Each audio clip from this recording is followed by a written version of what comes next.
Comienza en Radio María La Espadaña, un programa dirigido por el Padre Arturo Díaz desde el Monasterio de la Encarnación en Ávila.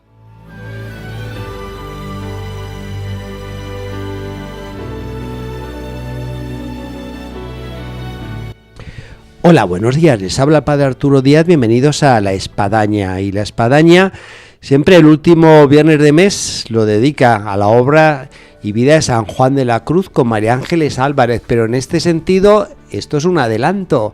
¿Por qué? Porque el próximo viernes, Dios mediante, viernes 22, pues resulta que tenemos ejercicios espirituales en Radio María. Y el siguiente viernes, que sería el último viernes de mes, es Viernes Santo, día 29. Con lo cual, hoy, día 15 de marzo, pues adelantamos el programa Vida y Obra de Santa Teresa de San Juan de la Cruz con María Ángeles Álvarez. Bienvenidos a este programa, que ahora comenzamos.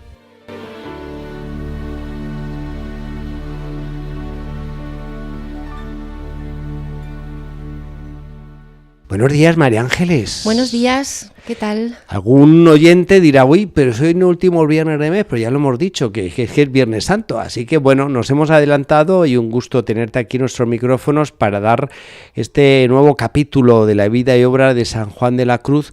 Y en este caso, retomando el otro anterior, estábamos hablando de esas almas gemelas, Santa Teresa, San Juan de la Cruz, de lo que vienen a ser esos juegos poéticos y donde podemos encontrar en ellos una resonancia común, además de una inspiración y talento.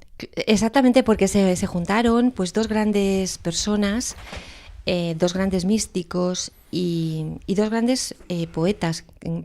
Probablemente San Juan de la Cruz de otro calado mayor que el de la propia Teresa, pero queríamos un poco volver a dar una serie de notas que a mí me parecen interesantes a la hora de tener en cuenta la poesía de San Juan y también la de Santa Teresa, ¿no? Porque en algunas cosas, como si dijéramos de fundamento, pues son parejas, ¿no? Lo primero es esa capacidad que ellos tenían de ver la poesía como un elemento para la dinámica comunitaria, es decir, para, como hemos visto en el desafío que hablamos en el programa anterior, en el vejamen, que también es otra que vamos a hablar ahora un poco más, es decir, son una serie de juegos poéticos pues casi inspirados, ¿no?, en los combates de los caballeros medievales y que lo que utilizaban ambos era pues para que pues las comunidades, tanto de frailes como de monjas, y esa comunidad que consideraban ellos, ¿no?, que está abierta a la sociedad, porque aquí también estaban pues desde el obispo hasta amigos de Santa Teresa de Ávila, amigas, el hermano de Santa Teresa, don Lorenzo, es decir, que es un grupo de personas cercanas a la santa, a las que, y a San Juan también, donde empezaban estos juegos poéticos que tenían una base espiritual. Es decir, como dijéramos siempre, el empuje.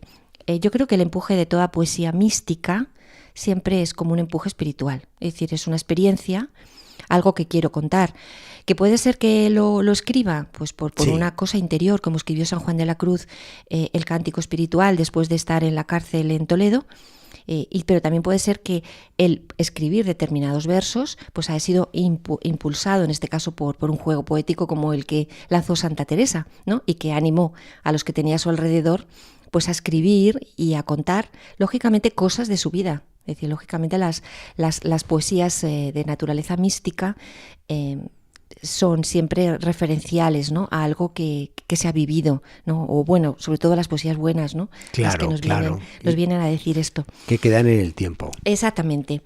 Además del desafío a que le tratamos más en el programa anterior, pues también hubo otro juego poético en el que la santa pues convocó a sus amigos en relación al famoso poema de Alma, buscarte has en mí, ¿no? Esta es una poesía que la santa escribió pues después de haberlo oído en medio de una oración profunda. Y entonces, pues ella durante tiempo pues debió de estarse preguntando qué significa esto, ¿no? Alma, buscarte has en mí, y a mí buscarme has en ti, ¿no? Es decir, pues tenemos que, ahí lógicamente toda una inspiración. Tiene que ver mucho, ¿no? Una inspiración de San Agustín, ¿no? De ese a dónde te escondiste, no te he estado buscando por todas partes, Señor, y donde te escondías era dentro de mí. Sí. Pero ella, por un lado, para que sus amigos la pudieran ayudar a entender un poco qué quería decir esta locución interior que había oído, como también para lanzar un juego poético que pudiera servir a todos, pues lanza esto. Es decir, vamos a entre nosotros a ver qué os ha parecido esto que yo he sentido dentro de la oración. Hay una serie de consideraciones que a mí me hacen recapacitar. Lo primero es que la santa considera a sus amigos cercanos, a sus hijas, a sus hijos, a todos los que convoca, capaces de entender una cosa así, es decir, una locución de esta naturaleza mística profunda, y que todos van a poder decir cosas así, cosas en relación a esto, ¿no? Y también esta capacidad, ella, de relaciones sociales reales, ¿no? Porque, es decir, no sé, es una lección de vida. Es decir, Sí, bueno, algo sí. que nos ocurre, el convocar a aquellas personas que son importantes para nosotros, no solamente comunicarles esto que he sentido, sino, a ver, vosotros decirme también cosas parecidas que hayáis vivido y que puedan a mí y a los demás ampliarnos nuestra vida en la fe, es decir, nuestro propio camino, ¿no? Es algo realmente bonito. Bueno, Yo antes de que lo leas, Sí. que es una poesía maravillosa, quizás si alguno está por la Encarnación ha tenido la posibilidad de escuchar esto en música y canto de las Carmelitas, donde te hace vibrar, emocionar, y parecería como que va a aparecer Santa Teresa ahí por la puerta. Es maravilloso. Es una poesía bellísima, y justamente en estos días que estamos por vivir la Semana Santa y la Pascua, Sí. pues yo creo que es un buen momento Hay que para lograr volverlo a oír. este hallazgo, este encuentro. Dice Santa Teresa: Pues vamos ahí. Alma, buscarte has en mí, y a mí buscarme has en ti. De tal suerte pudo amor, alma, en mí te retratar, que ningún sabio pintor supiera con tal primor tal imagen estampar. Fuiste por amor criada, hermosa, bella, y ansí en mis entrañas pintada. Si te perdieres, mi amada, alma, buscarte has en mí. Que yo sé que te hallarás en mi pecho retratada, y tan al vivo sacada, que si te ves te holgarás viéndote tan bien pintada. Y si acaso no supieres dónde me hallarás a mí, no andes de aquí para allí, sino, si hallarme quisieres, a mí buscarme has en ti. Porque tú eres mi aposento, eres mi casa y morada, y así llamo en cualquier tiempo, si hallo en tu pensamiento estar la puerta cerrada. Fuera de ti no hay buscarme, porque para hallarme a mí bastará solo llamarme, que a ti iré sin tardarme, y a mí buscarme has en ti. Bueno, casi puede terminar ya el programa con esto y quedarnos en silencio y en meditación sobre este poema de Santa Teresa tan hermoso y con tanto significado. Con tanto significado, ¿no? Porque tú eres mi aposento, eres mi casa y morada, ¿no? Parece que nos está un poco inaugurando lo que va luego a relatarnos en el libro de las moradas o el castillo interior, ¿no? Ella lanza este juego, que se conoce con el nombre de vejamen, ¿no? Que así pues los oyentes también pueden saber cuando lo oigan a qué se refiere, ¿no? Esta palabra. Y entonces la santa enjuicia de manera humorística este lance, ¿no? Y bueno, ya en el programa anterior leímos un poco lo que dijo sobre lo que había contestado San Juan, ¿no? Es una lástima que el escrito de Fray Juan pues no le tengamos, ¿no? Porque, bueno, sabemos que, por ejemplo, conservamos todas las cartas o muchas de las cartas que Santa Teresa mandó, pero, por ejemplo, no conservamos las que ella recibió, porque ella rápidamente las destruía. Y en este caso debió hacer lo mismo con las contestaciones que a ella llegaron, ¿no? Lo que nos hemos perdido. Y entonces hemos perdido la contestación de San Juan de la Cruz, en este caso. Teresa en este momento se encuentra en un momento interior del final de su búsqueda de Dios, cuando ya ha entrado en las séptimas moradas, ¿no? Y y entonces oyó esta voz profunda, como digo, con una clara influencia de todo lo que ella había leído de San Agustín. Teresa pues va poco a poco criticando humorísticamente las respuestas que le van llegando. Y entonces ella misma comienza siempre el estribillo con: alma, buscarte has en mí, y a mí buscarme has en ti. En este caso, por si la gente no lo ha leído, porque claro, no es lo mismo decirlo que leerlo, alma, buscarte has en mí con mayúscula, porque se refiere al Señor, sí, en mí, ese mí. Y a mí, con minúscula, buscarte has en ti. Es decir, que es un proceso de comunión profunda con el Señor, ¿no? Lo que está ella diciendo. Y cómo, bueno, pues que las contestaciones a este vejamen, pues debía de ser como si dijéramos el estribillo, ¿no? Para poder ellos, cada uno, seguir, ¿no? Contando de manera poética o, no sé, también algunas contestaciones probablemente en prosa sobre lo que podía significar todo esto. Y luego, cómo la santa después debía de volverse a hablar con estas personas que habían hecho este juego con ellas, y cómo lo trataba de manera humorística, ¿no? Que también retrata muy bien la personalidad de la santa, ¿no? Siempre tan afable y siempre tratando las cosas de Dios, pero con suavidad y con alegría, que son unas de las cosas que más la definen a ella. También sabemos todo esto porque ella lo recoge en la relación 45, ¿no? Que ya sabemos que las relaciones son escritos espectaculares de la santa, ya lo hablamos en nuestros programas de la santa, donde ella hace pues como una especie de examen de conciencia profundo, con lo cual lo que cuenta ahí es su vida espiritual, y dice así sobre esta visión, dice: una vez entendí cómo estaba el Señor en todas las cosas y cómo en el alma, y púsome comparación de una esponja que embebe el agua en sí. Que es cuando hablamos de las imágenes de la santa, son imágenes, no nos acordamos de esa tan bonita de la esponja. Es decir, es una imagen teresiana. Es decir, cómo el Señor está en todo, como una esponja que absorbe todo lo que le rodea. Y que además no solamente absorbe todo lo que le rodea, sino que lo da, que te lo brinda, que te hidrata, ¿no? Que te da aquello que necesitas, que te limpia, te hidrata, en fin. Una imagen muy bonita para estos días de Semana Santa. Uno piensa muchas veces, María Ángeles, que sería Santa Teresa hoy la capacidad de imágenes que tenemos, donde pones Google y pones ahí imagen y te salen cantidad de imágenes de algo que has buscado, a lo mejor sobre, supongamos, pues sobre un edificio, sobre algo en la naturaleza, un árbol, en fin, y Santa Teresa, teniendo ese límite de esa época donde pues no salía uno de su entorno, es increíble la originalidad también, ¿no? Porque lo lleva a la vida espiritual, lo que es una mariposa, lo que viene a ser un gusano, castillo. Muchas cosas las había leído en los libros espirituales que luego le fueron, como sabemos, prohibidos, ¿no?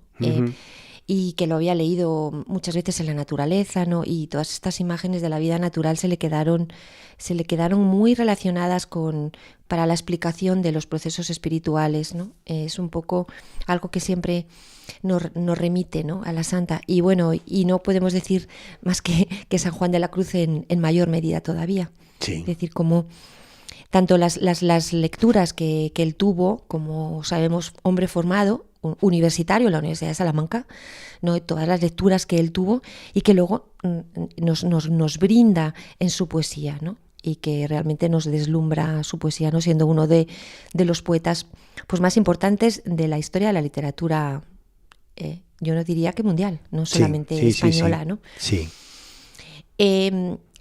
Esta poesía que he relatado pues nos narra los dos pasos, la búsqueda de Dios y la búsqueda de uno mismo. Y esto realmente es como el germen de lo que es el cántico espiritual.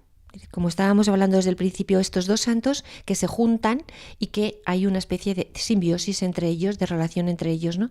Entonces, como esto mismo es como si pudiéramos decir el resumen o el germen o de lo que va realmente el cántico espiritual, ¿no? Cuando dice San Juan: ¿a dónde te escondiste? Descubre tu presencia, ¿no? con los ojos deseados que tengo en mis entrañas dibujados, ¿no? Es lo mismo, es este mismo momento de encontrarse con el Señor y el Señor encontrarse con el místico, ¿no? Con el poeta, con Teresa y con Juan. Y que en el cántico espiritual culmina con el vuelo, ¿no? Cuando dice, gocémonos, amado, y vámonos a ver en tu hermosura, ¿no? Curiosamente, ambos poemas pues están escritos, tanto el Alma buscartas en mí como el Cántico espiritual, en fechas muy cercanas, alrededor del 1577-1578, y según nos cuentan los estudiosos de la poesía sanjuanista, pues vienen a mostrar esa tensión mística en la búsqueda de Dios, ¿no? Ambos, tanto el poema de Teresa como todo el cántico espiritual, en donde nos hablan tanto de los gozos como de los sufrimientos, ¿no? de la búsqueda espiritual. Sí. Bueno, vamos a tratar un momento ahora también otro aspecto importante, que es de cómo era la vida de San Juan de la Cruz aquí, ¿no? En la Encarnación, ¿no? En el suelo que estamos pisando. En este suelo, en esta casita de la Torrecita donde él vivía. Padre, usted tiene esa suerte enorme. Totalmente. Hay gente, María Ángeles, que aquí toca el timbre porque tenemos una placa ahí conmemorativa de que San Juan de la Cruz fue capellán de este monasterio 5 años, y tocan la puerta pensando que es parte de un museo, diciendo, aquí que hay que ver. Pues mire, si quiere ayudarnos aquí, estamos lavando la vajilla. Y ya les aclaramos que está la casa del capellán, de donde estamos emitiendo nuestros programas de La Espadaña en Radio María, pero la torrecilla, hay que decirlo, que está, digámoslo así, como a unos 70 metros de aquí, en torno a un arroyo, donde hoy en día está el límite del monasterio, de la clausura, que es una tapia del siglo XIX, y está en ese entorno que pues no quedó ningún resto, pero es muy bonito que las carmelitas, sobre ese lugar que sí se asegura que era, se levantó una ermita que está en clausura. Y es una ermita a la cual pues ellas acuden en sus retiros, en su silencio, en sus momentos de oración, en momentos de comunidad, en fin, es una ermita conmemorativa de la famosa torrecilla, de la casa o la casita que le hizo Santa Teresa como capellán.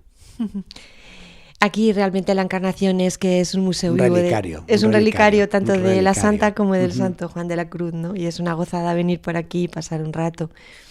Aquí, bueno, sabemos que fue vicario en la Encarnación y que, bueno, confesor y vicario, ¿no? O sea, tenía con un monasterio de más de 100 monjas, pues tenía muchísimo trabajo y, como hemos contado en otros programas, pues hizo muchísimo bien a muchas monjas, cambiando realmente. Sí. Pero también hay un aspecto de la vida de San Juan que es muy entrañable, ¿no? Y que, bueno, yo esto también lo descubrí en las clases con el padre José Vicente Rodríguez, cuando nos explicaba que San Juan de la Cruz fue maestro aquí en este barrio de aquí, que es el barrio de Ajates. Uh-huh. Y que, bueno, no solamente a la Torrecita pues iba la gente como un centro de espiritualidad, que sabemos que era así, ¿no? Tanto pues la propia comunidad, sino también gente de fuera que venían pues a confesarse, un montón de personas que querían hablar con el padre, que ya tenía pues una fama, ¿no? de ser una persona muy santa y muy sabia, sino que también pues venían los niños de la zona pues para que le enseñaran al padre, los padres, los dos carmelitas les fueran poco a poco a enseñar a leer y las primeras letras que se decía, ¿no? Y las cosas más importantes de la instrucción. Es que por aquí, por el barrio, pues había un niño, entre todos los niños que había, pues había uno que se llamaba Antonio Martín del Palacio. Y entonces años más tarde, pues en un escrito que recogió el padre Nicolás González, que fue el anterior capellán. El famoso don Nicolás capellán durante 46 años de este monasterio capellán. Y que, bueno, nos hemos referido a él algunas veces, ¿no? Por su ingente labor, sacando un montón de papeles, documentaciones de clausura que las monjas, claro, desde la época de Santa Teresa aquí en este monasterio han guardado todo como si celosamente.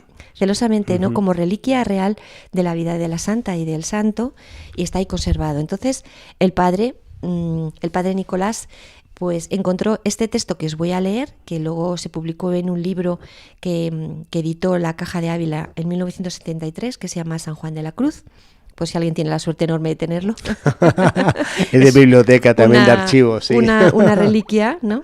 Y voy a leer este texto, ¿no? En el que este hombre, Antonio Martín del Palacios, pues habla un poco de este momento y de San Juan. Dice así: me acuerdo muy bien que vivieron y moraron en las dichas casillas que están junto al dicho monasterio de la Encarnación 2 frailes descalzos de la orden de carmelitas, que uno se llamaba el padre Fray Germán y el otro el padre Fray Juan de la Cruz. Y el dicho padre Fray Germán era muy bermejo, de buena estatura y una seria herida encima de la sien. Y el padre Fray Juan de la Cruz era pequeño y barbinegro. Y los conocí estar en dichas casillas hará más de 35 años, porque yo, siendo muchacho, hablaba con ellos y me enseñaban a leer en cartillas y la doctrina cristiana y a rezar, porque vivía mi madre en una casa más arriba de donde vivían dichos padres. Bueno, qué buena descripción. ¿Cómo nos describe al padre Una Fray especie Juan? de fotografía en letra. Bajito, ¿no? Con barba negra y tal. Y al padre Germán, ¿no? Bermejo, o sea, pelirrojo, ¿no? Y grande y tal, ¿no? Y qué bonito, ¿no? Cómo les recuerda, ¿no? La verdad es que los recuerdos de los maestros que han sido importantes en nuestra vida son imborrables. Se te quedan. ¿No? Y si este hombre tuvo la suerte de tener como maestro a Fray Juan de la Cruz, pues lógicamente pues es un grandísimo regalo que tenía, ¿no? Sí. Y vemos pues eso, ¿no? Como este monasterio, con su capellán y con las monjas y con todo, que muchas veces tenemos esa sensación de que está cerrado completamente, de que es una clausura y que por tanto viven aislados del mundo, que se dedican a cosas poco mundanas en el sentido de que están como... Pues vemos cómo no es así, siguiendo un poco lo que Santa Teresa y San Juan nos dejaron, cómo son centros de espiritualidad abiertos, hoy en día también, aunque sea de clausura, donde las monjas, usted que también es el capellán aquí de este monasterio, están siempre pendientes de lo que ocurre alrededor. Muchas veces cuando venimos aquí a hablar con las hermanas parece mentira que mujeres que viven en clausura sepan tanto de lo que está pasando en el mundo, en Ávila y en todas partes, más que nosotros que tenemos todos los medios de comunicación. Es decir, y cómo están rezando por todos, es decir, cómo son verdaderos sitios de esponjas, como decíamos antes de Santa Teresa, que recogen todo lo que la gente de los alrededores le traemos. Bueno, es que lo retienen, lo llevan a la oración. Y luego es increíble porque lo han retenido tanto y lo han rezado tanto que luego te preguntan, oye, ¿cómo fue en el examen de tu hija de oposiciones? Oye, muy bien, si es que aprobó ya de hace 2 años. Sí, como hoy en día, por ejemplo, el conflicto que tenemos de Ucrania, de Tierra Santa, como que nos vamos olvidando con otras noticias más, ya va pasando el tiempo, pero y ellas no. O sea, te vienen a preguntar, ¿y cómo está la situación ahora? Y todo lo demás allá, en fin, que sea como bien apuntas a nivel internacional, nacional o particular, es increíble ellas cómo vienen a tomarlo como propio. Sí. Y realmente muchas veces, no sé, yo me veo explicando a determinadas personas, ¿no?, que no entienden la vida contemplativa, este aspecto de esponja que realmente tienen las hermanas, es decir, cómo oran por todo el mundo, cómo son centros de espiritualidad abiertos. Pensemos que la Santa siempre quiso que sus conventos y sus monasterios estuvieran en el centro de las ciudades, justamente para ser este corazón, esta esponja abierta a todo el mundo que se acercara, ¿no? Uh-huh. Igual Fray Juan, es decir, que como le vamos a ir viendo a lo largo de su vida, ya le hemos visto hasta ahora, pero de ahora en adelante, ¿no? Siempre abierto a las necesidades de los que tenía a su alrededor, ¿no? Pues para edificarles espiritualmente, para abajarse a sus problemas, para ayudarlos en el día a día, caso a estos niños, para enseñarles la cartilla, ¿no? Para enseñarles a leer, a rezar, ¿no? Y son un foco de atracción, María Ángeles, sin duda alguna, en la capacidad que tienen de vivir con Dios, sea por su silencio, su oración, su soledad, su vida de comunidad, que hace que los que estamos de reja para afuera nos sintamos atraídos por digámoslo así, en una imagen también, por este océano infinito, maravilloso, azul, precioso, que significa la vida de clausura. Sí, tenemos siempre esa, o sea, nos llenamos también de como estamos hablando, ¿no? De todo, de toda esta espiritualidad que se respira, ¿no? Porque los espacios también parece como que tienen su propio... Como los parques, los bosques, sí. Sí, ahora cuando venía para acá veía aquí en la entrada del monasterio que está la indicación del monasterio y también está en braille, ¿no? Sí. Para ciegos. Y yo decía... Pero es que también las personas invidentes tienen que sentir cosas especiales viniendo aquí, a este sitio tan especial que es el Monasterio de la Encarnación, que también ellos nos podrían decir.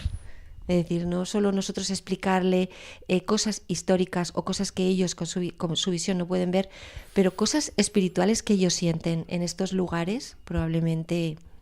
Pues hablando de este lugar y de lo que suponen los monasterios, los conventos, que son foco de atracción ahora en este tiempo de Cuaresma, ya tocando la Semana Santa, como el tiempo se nos va, María Ángeles, pues hay que dejar un buen mensaje a nuestros oyentes en torno a estos días santos que estamos por vivir, porque ya nuestra próxima espadaña pues será después de Semana Santa, ya en abril. Pues yo en estos días que a lo mejor pues hay algún día de vacaciones, de descanso y que uno quiere también hacer pues un trabajo espiritual, ¿no?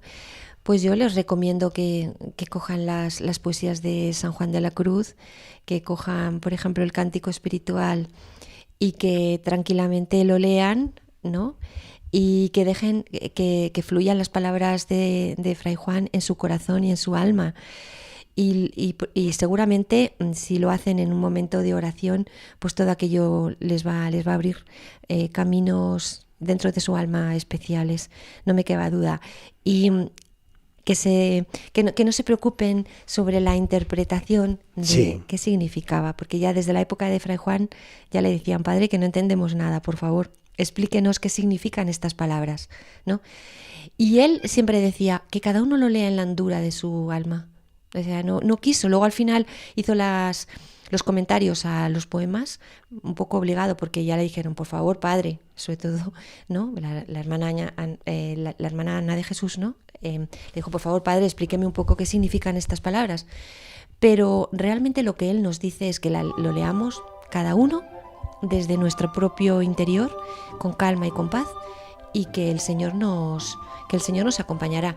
Y nos acordaremos, los que estamos compartiendo este momento de la espadaña, de que también tiene mucho que ver con esa poesía de alma, buscarte has en mí, todo lo que en el fondo nos viene a decir el cántico espiritual. Muy bien, pues nos vamos con esta invitación. Gracias, María Ángeles. Pues un saludo y felices fiestas para todos.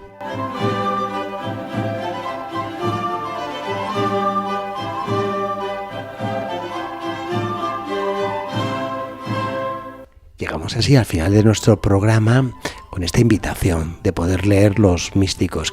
Tanto nos pueden ayudar en estos días santos, San Juan de la Cruz, Santa Teresa, a recrearnos con sus escritos, con su poesía. Así que dejamos esa invitación para que podamos encontrar la belleza y el valor redentor de Cristo en la cruz.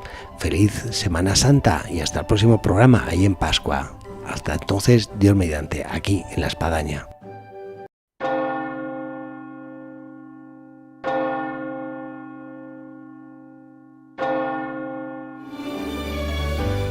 Han escuchado en Radio María La Espadaña, un programa dirigido por el padre Arturo Díaz desde el Monasterio de la Encarnación en Ávila.